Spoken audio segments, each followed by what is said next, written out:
Welcome into the season finale of High School Game Time, the only Friday night 30-minute high school football show in Northeast Wisconsin. Prep expert Doug Ritchie, fresh back from Madison, joining me here. A little weird to be on set instead of out in the field. Yeah, a little bit. I don't know what I'm doing here on a Friday night, but I'll tell you one of my highlights today. This might frustrate some people. I wore my Ohio State hat today at Camp Randall Stadium. Oh boy! How about that? Well, hate mail goes to Doug.Ritchie. I'm just kidding. A great state championship weekend. We're going to wrap it all up for you. We're going to start, though, with some tense moments really in Madison today. Two Oshkosh North players were injured on this play. They were covering a punt. Alec Goodermuth and Robert Phillips. Doug, what do we know about these injuries? Well, Robert Phillips had a neck, maybe shoulder injury. I was told it was neck tenderness. I don't think it's as serious as it appeared to be. They're just going to be precaution with it. And Goodermuth, a leg injury, and what more beyond that, I'm not really sure. But when we were there, you're like, oh my gosh, what happened to these kids? But they're just making sure that everything's okay with them, and I think they're going to be fine. Yeah, it's scary seeing both players taken off in separate ambulances. About a 30-minute delay, and needless to say, both teams shaken. Kimberly and Oshkosh North shaken by what they saw. That was tough. Those are some good buddies. I mean, we shed a couple tears for them. But they're in good hands. We trust the people that are taking care of them, and from what we've heard from the traders and stuff, you know, in the long run they'll be okay.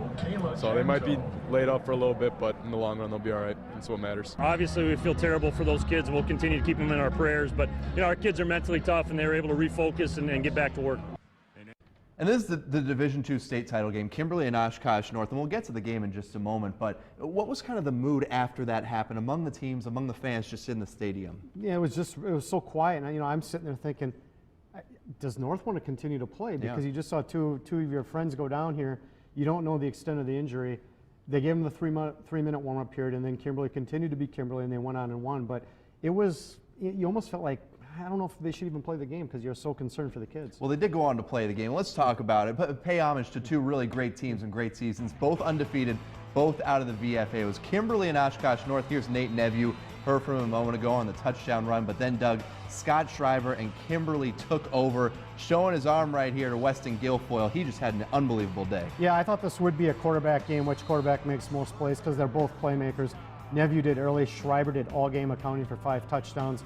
And, you know, it wasn't just Schreiber, but he was the one who made the big plays, getting there in the end zone. And he's awesome. And just think he's going to be playing baseball in college, not football. Yeah, signed with Nebraska earlier this week. A big week for Scott Schreiber. Hey, J.P. Pierenboom, a guy we didn't see a lot of in the playoff run, who had been dealing with some injuries, gets in the end zone. Yeah, that was good to see him get that. And it was good to see Steve Jones.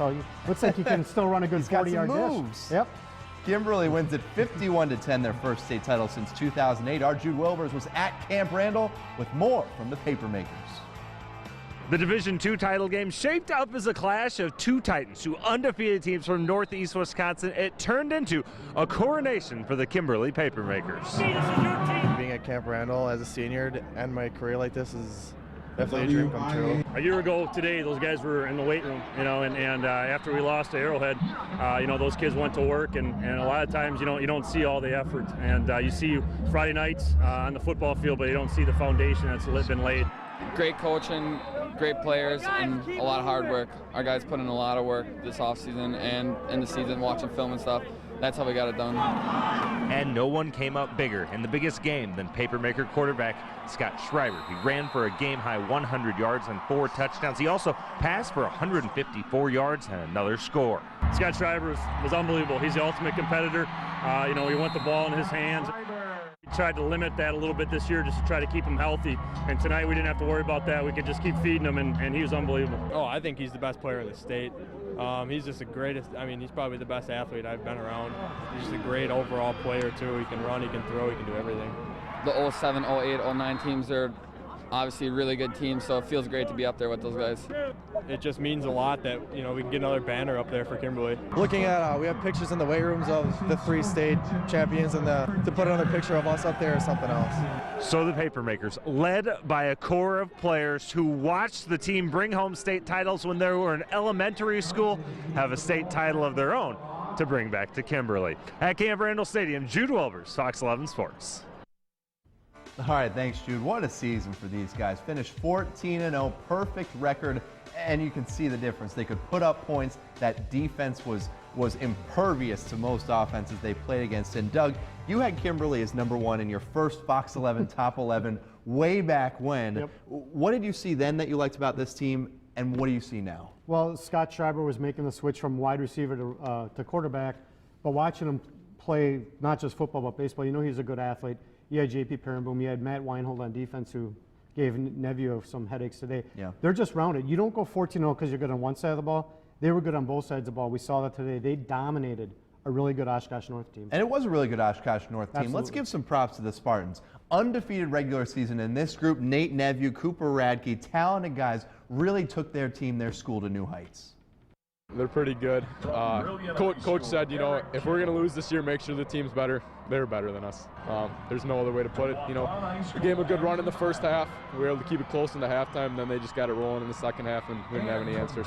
We just didn't match their intensity. We didn't match their physicality. I mean, we played 2 quarters of championship football, and they played 4. And that's, you can't walk on this field against that team. And I don't want to call it an effort level because I know darn well our kids gave effort. It's just they're good.